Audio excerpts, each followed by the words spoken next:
Hello and welcome back to my channel. I'm Iris from Iris Impressions Art, and today I am bringing you a new video because the wonderful people at UPCRATE have sent me another box. I have no idea what's in here, and I'm gonna unbox it and create some art with just the items in the box. I hope I can do that. While I've got you here at the start of the video, if you do end up enjoying this video, please give it a thumbs up and leave a comment and subscribe to my channel for more creative videos. I do creative life vlogs, art videos, just kind of general inspirational art content. So if that sounds up your street, you're in the right place. Also, I did another UPCRATE video for UPCRATE number 29. This is number 31. If you want to check that out, you can find that over here on my channel as well. So let's get into it. So here we are, UPCRATE number 31. I can't wait to see what's in here. It's going to be a real surprise. In case you are unfamiliar with what UPCRATE is, they are a monthly subscription art supply box. They're based in Germany. You can get one of these boxes for 22 euros a month, which is approximately $25. And I'm fairly sure that includes postage, which is a pretty good deal because it's always postage that feels like the most painful thing, right? Let's get in here. Cast off, loosen the lines. Weird supplies inside, lol. Can you read that? That's cool. That's getting me excited already. Ooh, what's this? An art journal. Oh, I'm so excited. I'm so excited. That is so cool. Okay, I didn't expect that because the last time it was just like pieces of watercolor paper. So that is cool. Right up my street. Not that I need any more art journals, but that's okay. Weird monsters I've seen so far. Cool. Okay, so this is the little accompanying booklet, which is cool. Then it comes with a sticker sheet. These are really cute. I'm going to be using these. And a piece of art made by the CRATE co-captain, which is like the featured artist of the CRATE. And so who is this? My Weird Art _. Let's unwrap this. Let's have a look. Ooh, they want to go. Ooh, what a haul. Wow, that's loads. Okay, cool. Oh, I'm so excited. So these Ecoline, or Ecoline if you're Dutch, or German, I imagine as well. Brush pens. I really like these. I have a few of these, but they're pretty pricey, so I hadn't invested in loads of them yet. I think I already had a black one, but I definitely don't have these colors, so that is very cool. I was actually drawing with one of these just the other day, so that is super cool. So let's put that over there. What's this? Extinguishing solution for brush pen and ink. I don't know what that means. Brush X removes non-permanent inks on paper. Mixed media or watercolor papers are best suited. It can take a few seconds until the color is completely erased. Wow, it's like it deletes stuff. What? For brush pen and ink. Okay. Like permanent? This is going to be interesting. Okay, and here we've got some watercolors. Van Gogh brand. Indigo, I love this color. That is one of my favorite colors. Yellow ochre, which is not really a color I use very much. And turquoise. Oh, I'm really excited about the colors that are in this pack because in this box really feels like up my street. And then we've got a micron pen, a 10. What is 10? What does 10 mean? I mean, it looks like it's a pretty thick one, basically. Oh, here it says 0.6 millimeter. Is that right? Yeah. No. Really? That looks like more than a millimeter. Okay. Well, whatever. I don't tend to buy these myself because my process is so mixed media that I will just ruin these, but this, we'll see. We'll see how we get on with this. I might just, put it to the test. And a 2B graphite pencil. Very nice. I don't know what brand that is, but it doesn't really matter. And, oh, a nice little brush. A synthetic Da Vinci brush number 6. What's it called? Like a flat one? Is that flat? I don't know. I don't know any of the technical terms. I just show up and make art in weird ways, which fits in with this crate. Oh, very interesting. Very cool. I have to say, obviously for me, what's missing in this particular crate is acrylics. And now that wouldn't necessarily matter if I hadn't set myself the kind of challenge or goal to make art with just what's in this crate. We'll see. Maybe I will grab for something else, but I'll try not to. It makes sense now. Weird supplies. It's obviously this Brush X. I'm so curious. Okay, so I'm not really one for planning out my art particularly, but actually this artist who's included with this crate and also the theme of like weird supplies, is that the theme as well? Oh, it says miraculous creature is the battle topic. Okay, that makes sense. I was just thinking, this reminds me of some art that I did a while ago of these kind of weird, creepy creatures. And when I did those, I did them mostly in like watercolor. And I didn't really use acrylic paint, so I feel like this would be perfect to bring back the weird creatures, basically. Let me have a quick look if I can find the journal that they're in, and I can kind of like get inspired by my own art, which I always think is a cool thing to do. So like get inspired by your own art, like leaf through your past art journals to get inspired if you are looking for some ideas, because like past you had loads of ideas. Okay, I found the journal slash notebook it was from a while ago. And here are some weird creatures. I think here. These kind of watercolory weird shapes, blobs with teeth. There's another one. There's another one. Let's try some weird creatures. Miraculous creatures, but mine are going to be weird. First of all, let's initiate this little art journal with one of these cute little stickers. There we go. And so let's use this first page to just have a little go at experimenting with these supplies. So I am interested to know, because I don't know, and maybe you know, but I don't know. Well, this is nice and juicy. I don't know whether this is waterproof. So let's have a quick go. Ugh, I'm doing that thing again. I can't talk and do something at the same time. Okay, this is a waterproof marker or a pen, which maybe I'm sure loads of you already knew, but I didn't know that. And I know that these are water activatable. I think, are they? Actually, let's just try. Oh, they're so nice and juicy. This paper bleeds a little bit, feathers. So that's good to know. Oh, nice. There we go.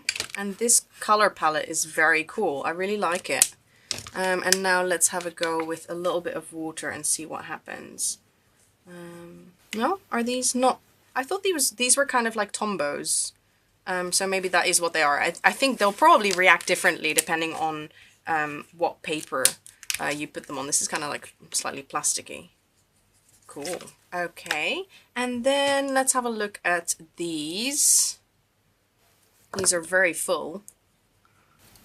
Yeah, nice. I've never used these watercolors before, this brand, so this is very interesting. And I think this is what obviously an art supply box subscription is great for. It's you get exposure. Look at this. Look at this color. It's so nice. And let's dilute it a bit more. You get to try out different brands, maybe also specifically brands that are not necessarily popular in your area, so you don't necessarily see those when you go to your local art supply shop, which is, have I seen these? I mean, they do look familiar, so maybe I have seen them, but they've just never been on my radar. Oh, and then this, Brush X. I think it says in the little accompanying booklet that they don't work on watercolors, but they work on any kind of brush pen. Oh, look, this is happening. That's cool. So let's have a little go. Oh, it comes with the little brushes attached to the cap. Okay, so I'm gonna see what happens. I am wary of like knocking this over, so I'm gonna hold it. Oh, it works straight away on this white one. Oh, it's kind of like oh, you know, like when you were a kid and you've got those felt tip pens that where you have another white pen and you add it to it and it changes color. It kind of reminds me of that. That's really interesting. Oh, and it brings out these pigments in the felt tip pen that you don't see normally. Like, look at this kind of like ochre color there and like a darker blue in there. That is so interesting. Okay, I'm gonna have fun with this. Alright, let's have a go. Okay, so I am actually not going to be using this pencil. I don't tend to sketch things out before I do stuff. I tend to just go straight in. So that is all about embracing imperfection for me. So let's do some kind of like vaguely bird shape, but definitely extra weird, extra squiggly, holding my pen like all the way at the end.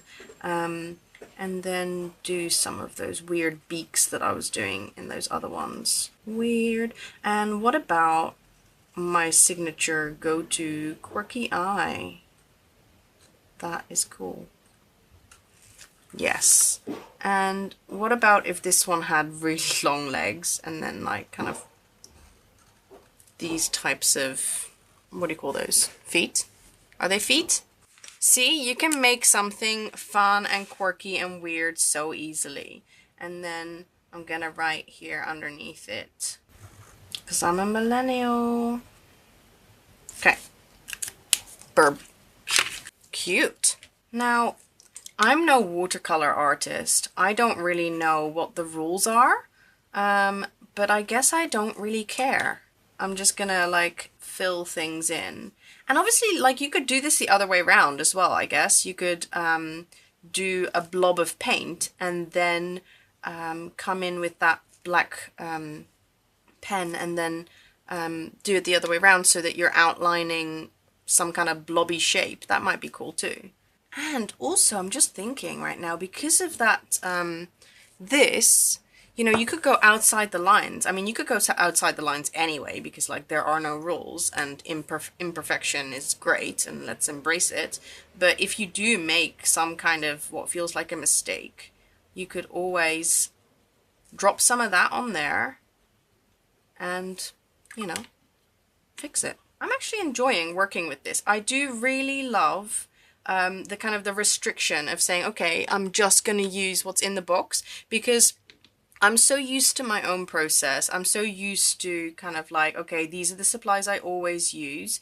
And that does restrict you in some way, because it means that I would never really experiment like this. It really requires a little bit of outside input and a little bit of a restriction to kind of get to experiment like this with just these watercolors and not to grab for all of those things that you usually grab for.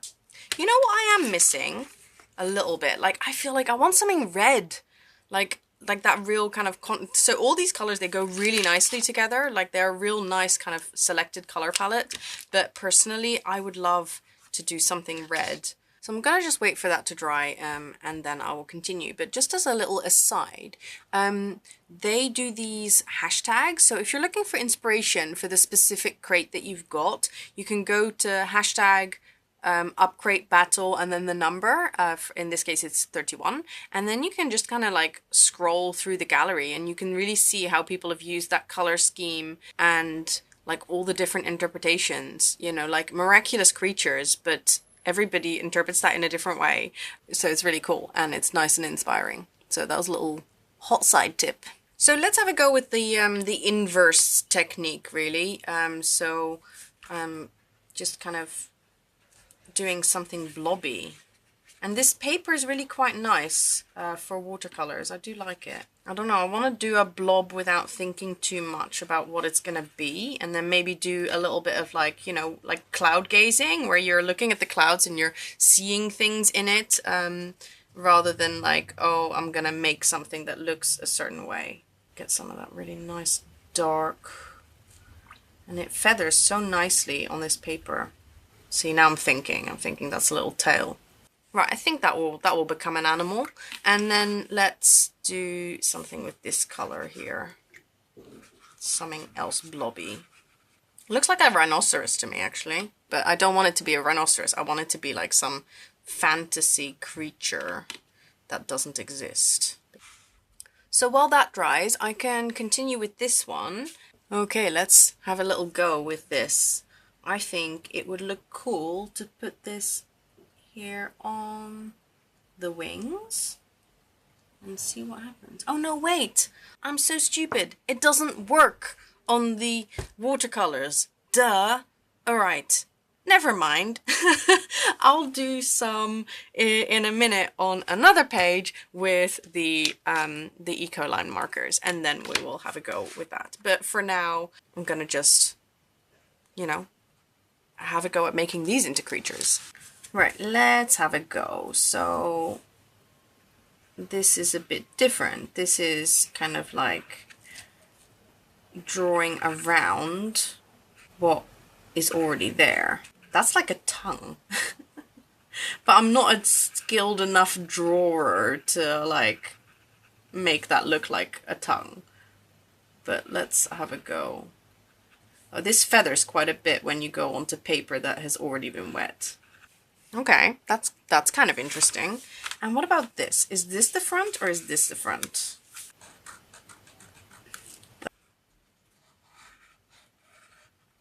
I think I prefer that way of doing it. That's an ear. I'm just telling you. These are cool though.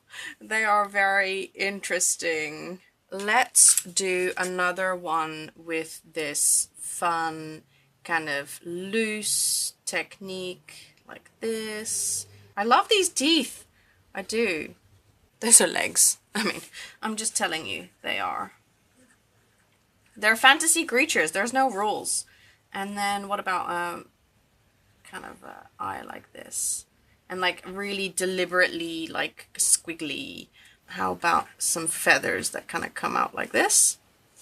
And a little bit of a thingy on top like that. Quirky bird. Yeah, I like it.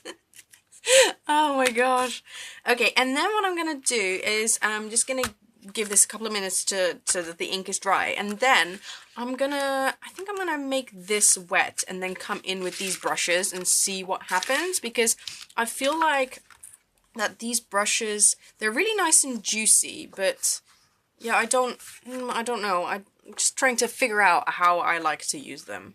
I actually really like using brush markers for sketching and stuff, but I'm not really a coloring in type of person. So for that type of stuff, I think I prefer using paints and things that are a little bit more kind of messy and imperfect. So let's have a look at what would happen if I go wet on wet. You get a little bit less of that really stark kind of lines. Such a different feel when you're wet on dry or wet on wet. Yeah, I can tell that this is just not really my process. Like, I was having a great time doing this, and then with this I kind of feel like, I feel more restricted and stiff and stuff. But it's because I want to use this. I want to have a go at like seeing if I can use that. I'm gonna give this a blast with the heat gun, and then I'm gonna experiment with this. Okay, let's do a bit of like, I don't know, like feathery texture. See what happens. I didn't dry it well enough. It's like really soaking into the paper. Still fun. It gives this real kind of mottled effect. That's really cool, actually. Look. But like I said, so it's a shame that it doesn't work on the watercolors, because it's so much easier to like apply watercolors. Let's have another go with another funky one. They all need teeth. And a very big front one. That's a tail. I'm just letting you know that that's what it is. And so what am I gonna do? I want to just come in with that watercolor again, because I just enjoy this, like the being able to cover the ground really quickly and like in a messy way, and like letting all of that color feather. I really like that, and I feel like, yeah, with the exception of using markers for sketching, I feel like they put me in a perfectionist mood. And I always want to get out of perfectionism rather than into it. I mean, who wants to get into perfectionism? I mean, I'm sure people want to get into perfection, but not perfectionism, because it sucks. And you can kind of overlap the lines. It doesn't really matter. It's all part of the quirky imperfection. Okay, don't tell anyone I cheated, but like I've just grabbed this one because I know I have it, and I really just, I want to have a little bit of red And also on this one, I want this one to have a little bit of red and like there. Okay, I'm really happy now. Don't tell anyone. Why don't I come in with some of these colors? Yeah, no, it worked better wet on wet, to be honest. These they're very stripy. But maybe I can make it work to my advantage now with this stuff and see if I can just kind of, I don't know, just get rid of some of that. And then, because it doesn't work on the watercolors, it will still have those underneath. So possibly an interesting effect. It kind of reminds me of like alcohol, using alcohol inks. Doesn't smell, it smells like bleach actually. That's probably what it is. Now you get a little bit more of that random effect. I just want to see if I can do a little bit more of that. What happens if I do this and then I drop it in whilst it's still wet? Would something happen then? Something happens. Gets scared away from where you drop this in. Okay, so when you do that and then you dry it, you get these kind of splodges. It's very interesting. It's very organic. I like it. So we can use that technique on a creature. So let's have a go at that. Let's do a big one. Now let's use these watercolors, and whilst they're still wet, I'm going to drop in some of that, what's it called again? Brush X, and see if we can like get that nice mottled effect once it's dry. I love the randomness of it. Oh, he needs a tail. Gotta work quick so that it stays wet. And then let's drop some of these in. Alright, let's see what happens when I dry this. You can already see stuff starting to happen. Well, that's a fun little creature. Weird. Yeah, I think we hit the weirdness. I think, yes, I love that one. That one is just like a weird bird. And this one as well. And these are like weird fantasy creatures. Cool. Right, so I hope you have enjoyed watching me create these very quirky, weird creatures with the contents of this UPCRATE box. I loved experimenting with all these supplies. That was great fun. Yeah, hope you enjoyed the video. Please give it a thumbs up. Comment, subscribe, check out UPCRATE. There's a link in the description below if you want to treat yourself to a nice little art supply box. Alright, I will see you in the next one. I hope you have a super creative week. Bye!